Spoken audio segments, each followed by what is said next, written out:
Hello friends, this is Dr. Bhavdeep Ahuja here.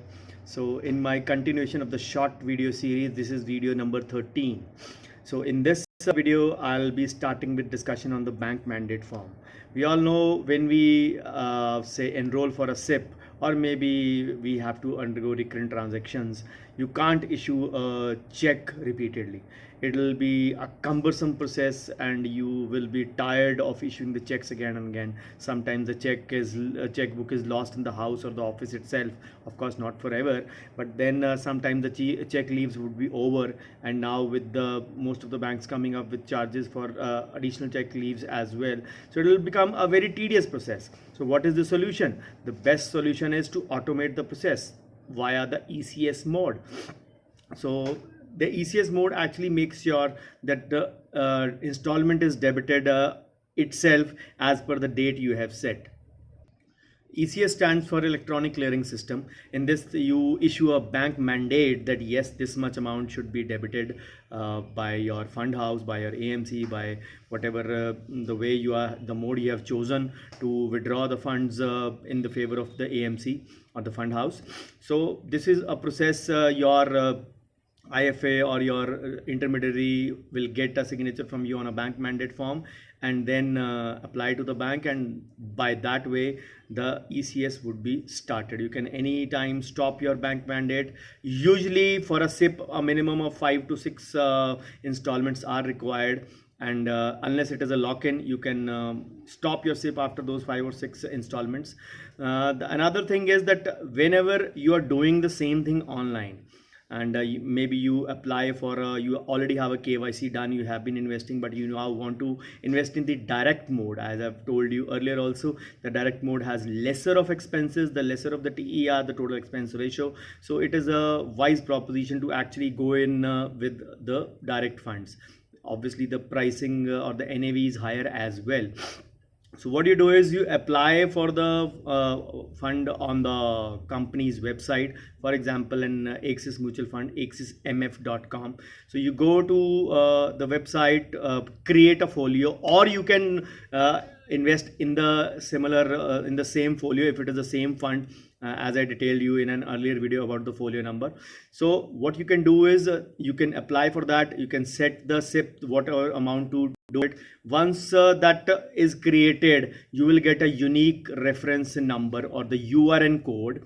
Then what you have to do is go to your net banking, whichever bank you want to debit, go to the biller section, select the category MF, select the MF fund house, Axis, Canara Robeco, Prague, Parek, SBI, Kotak, whatever the fund is. In this case, for example, we have chosen as an example Axis. So pick Axis, pick the SIP amount, and pick the date of debit. You can pick and choose the date of debit as per your. It can be any date. Usually the bank mandate done online takes about 2 to 3 weeks to actually take action. So if you today, let's suppose it is 30th, if you apply for a date of 5th of say every month, there should be withdrawal, and you're doing the process today on the 30th June, so the same would be debited on 5th August and not 5th July, because there is a gap only of 4 days, and the bank mandates takes about 14 to 21 days to come into action. So by this mode you can have a control over your debit, and the same can be a easy, convenient process by which the transaction would be auto debited from your account. And by this way you actually authorize the AMC to or the fund house to withdraw from your account the chosen amount. Yes, whatever amount you choose, that will be the upper limit. For example, if you have chosen 5,000, not even 5,001 rupee would be debited from that. So that is the way. And trust me, bank mandate is a one-time process for one particular fund. For example, you did an Axis, now next you want to do it for SBI. You have to do the same procedure on their website, get a URN, apply it in your biller section of your net banking, and then you can set the date. You can set any date. Remember the time period for action. So this is a way to actually automate the things in a less cumbersome manner.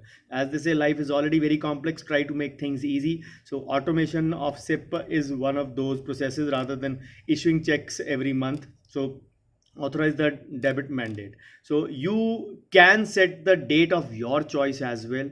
And as I always say, there is no right time to enter into investments in a SIP mode. Every time is a right time. So for lump sum, yes, you surely wait for the correction to happen. The second thing I'm going to discuss today is in this video is about the KYC. We all know KYC means know your customer or know your client. It is actually for the banks and the financial institutions or even the non-banking financial institutions to verify the identity of their customers. Since a lot of frauds happen, so it is very much mandatory for these institutions, as per the guidelines by the Government of India, SEBI, RBI, that the customer identity is verified surely. And apart from that, the money laundering is one of the significant menace in our country. So always the governments and the banks and the financial institutions are on watch out for such illegal activities. So the KYC is made to sure that the investment has happened in the name of the real person, and also it helps in curbing the black money. So who all can do it?